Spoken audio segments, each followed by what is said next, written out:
Bonjour les amis, bonjour à tous les amoureux du football. J'espère que vous avez assisté en direct au tirage au sort de la Ligue des Champions, les amis. Les choses sérieuses se précisent, les choses sérieuses commencent et on connaît les différentes rencontres. Et laissez-moi vous dire qu'on aura droit à des sacrés matchs dans ces huitièmes de finale-là. Des sacrés matchs, des matchs explosifs. Des matchs aussi serrés et indécis. Parce que lorsque vous avez deux équipes qui se rencontrent, deux équipes qui évoluent dans le même championnat et qui se rencontrent, ces matchs-là sont toujours serrés, sont toujours indécis, sauf quand c'est bien évidemment le PSG qui rencontre Brest. Là, il n'y a pas de suspense. Mais on a des tirages au sort, les amis, cette année.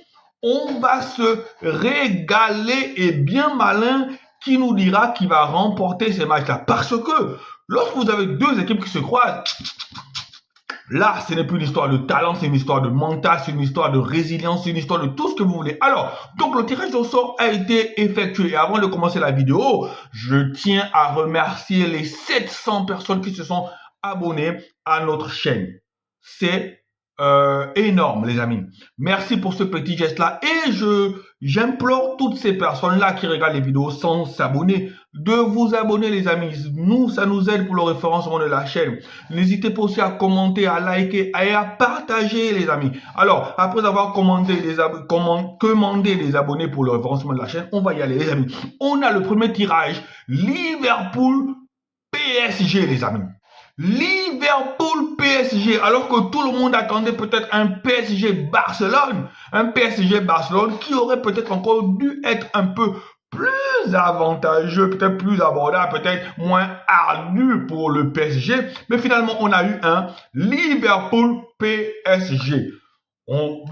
Excusez-moi, on sait que Liverpool a fini premier, on sait que Liverpool maîtrise son sujet, mais est-ce que c'est pour autant qu'on va dire que Liverpool est invincible? Est-ce que c'est pour autant qu'on va dire que le PSG n'a aucune chance face à Liverpool? Je ne suis pas d'accord. Le football est un jeu imprévisible. Parfois, l'équipe qu'on voit remporter le match, eh bien, ne la remporte pas. Le PSG est sur une bonne dynamique, le PSG joue très bien, le PSG est en place, le PSG fait la différence, le PSG, en ce moment, je ne peux pas dire que face à Liverpool, le PSG viendra en victime expiatoire. Ce match-là va être un match compliqué. Ce match-là va être un match difficile. Et c'est l'équipe qui aura le plus envie, qui fera le plus d'efforts, qui remportera le match. Donc, pour ma part, les deux équipes sont à 50-50. Maintenant, s'il faudra donner un petit avantage à une équipe, bon, pour l'expérience, pour tout ce qu'ils ont accompli. Voilà, je veux dire 55-45 pour Liverpool.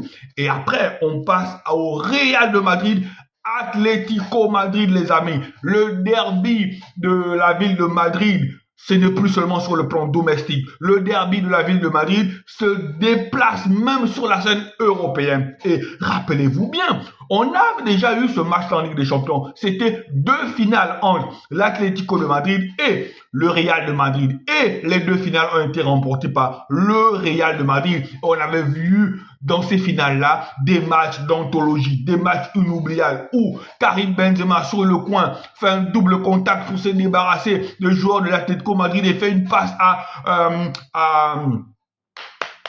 Cristiano Ronaldo. Les amis, ce match-là aura une saveur particulière. Mais je tiens à replanter le décor. Parce que en championnat, cette année, les deux équipes n'ont pas su se partager. Les deux équipes ont joué un match serré. Le match aller en championnat, ça s'est terminé sur un score de 1 partout. Le match retour encore, ça s'est terminé sur un score de 1 partout. Donc cette année, Atlético et Real de Madrid n'ont pas su se départager. Mais en Ligue des Champions, ça ne pardonnera pas. En Ligue des Champions, il faudra bien que une des deux équipes tombe. Alors, quelle est l'équipe que je vois le plus passer dans ce match? Dans ce match-là, je vois bien évidemment un Real de Madrid passer, mais je ne vois pas le Real de Madrid dominer de la tête et des épaules l'Atlético Madrid. Pour ma part, c'est un 60-40 Mais vous avez bien entendu, vous l'avez bien compris, la dynamique pour moi positive est du côté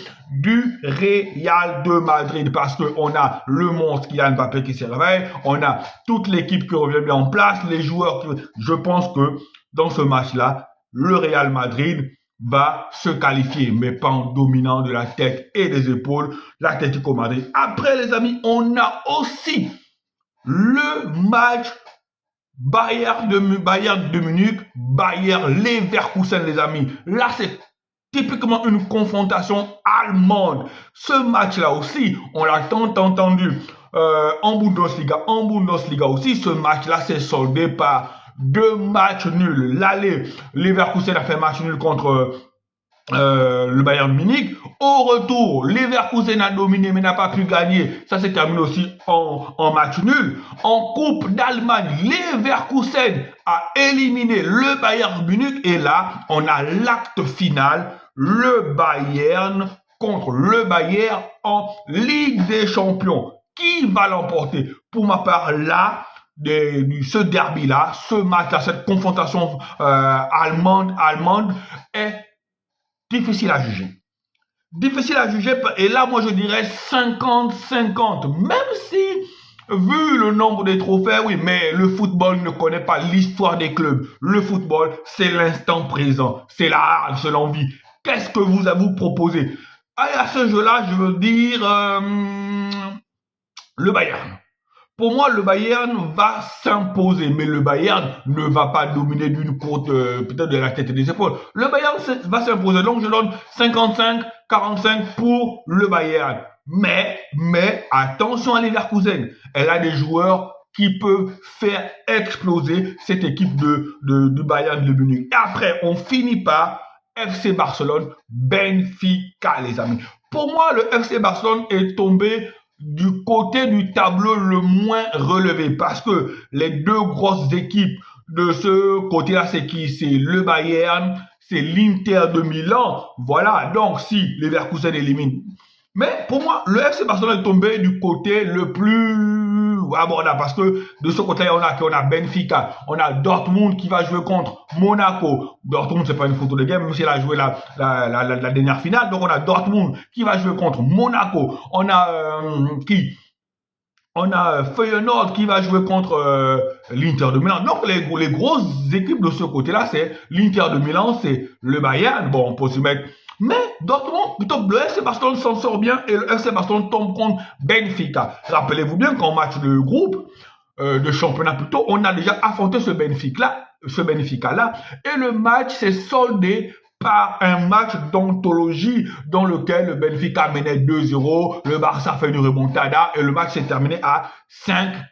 Donc, le Benfica n'est pas à négliger. Le Benfica ne viendra pas avec la fleur au fusil, mais logiquement, ce FC Barcelone-là est supérieur intrinsèquement à ce Benfica-là. Le FC Barcelone, normalement, si tout se passe bien avec ce côté-là moins relevé, le FC Barcelone, si elle joue son football sans complexe, si elle applique les consignes, si elle maîtrise ses matchs comme elle a pu maîtriser certains matchs durant cette saison, le FC Barcelone a la voie royale au moins pour arriver en finale. Et en finale, c'est une autre histoire. Allez les amis, merci pour vos abonnements, merci de regarder les vidéos, merci de partager, de liker, de commenter et merci aussi de vous abonner et merci à nos 701 abonnés. Allez, ciao ciao.